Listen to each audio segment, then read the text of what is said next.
एक शादीशुदा खातून के बारे में दावा किया जा रहा कि वो अपने शौहर और बच्चों को छोड़कर मुबैना तौर पर अपने आशिक के साथ रहने लगी और बाद में उससे शादी कर ली। इतलात के मुताबिक खातून ने पहले अपने शौहर को कत्ल करने का मुबैना मंसूबा बनाया था, ताहम बाद में उसने अपना इरादा बदल दिया और घर छोड़कर फरार हो गई।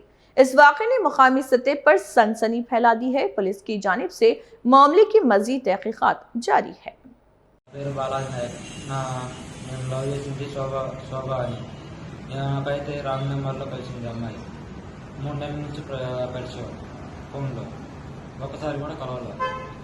నిన్న సాయంత్రం ఇద్దరం కలిసి పెళ్లి చేసుకున్నాం గంగమ్మ గుడిలో, తిరుపతి గంగమ్మ గుడిలో పెళ్లి చేసుకున్నాం. తర్వాత రోజు అందరూ కలిసి అంటే పోలీస్ కేసులో దొరికాం. తెలుసు తనకి ఇద్దరు పిల్లలు, తన మొగుడు కూడా బ్రతికే ఉన్నాడు అని చెప్పింది. డైవర్స్కి అప్లై చేశాను, వచ్చిన తర్వాత పెళ్లి చేసుకున్నాం అని చెప్పింది.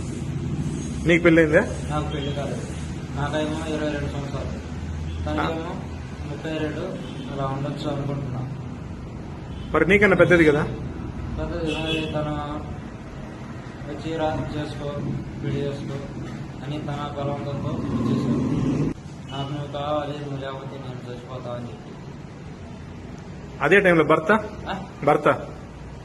ముందు భర్తను చంపేస్తా అని చెప్పి, తన రాకపోతే నేను చచ్చిపోతా అని చెప్పి తన భర్తని చంపేసి మన ఇద్దరం కలిసి ఉందాం అని చెప్పింది. మాట్లాడుతుంటా అని చెప్పి టార్చర్ చేసేవాడు, కొట్టేవాడు, ఒళ్ళు మీద గాయాలు కూడా ఉన్నాయి. అలాగైతే అలా కొట్టుంటే ఇన్స్టాగ్రాము మామూలుగా ఫోన్ మాట్లాడడం అంతా చూడడం కూడా నిజమే.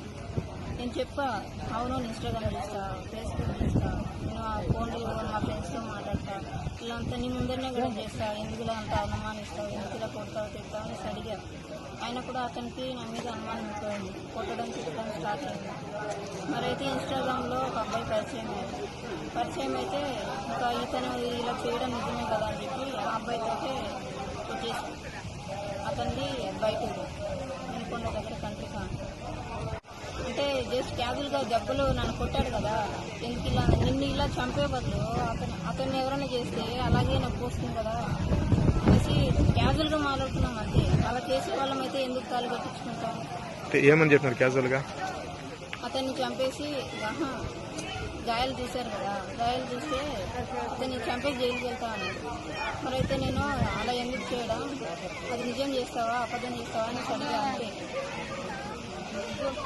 తర్వాత అదేం వద్దు కానీ మన ఇద్దరం పెళ్లి చేసుకున్నాం, టార్చర్ ఉంది కదా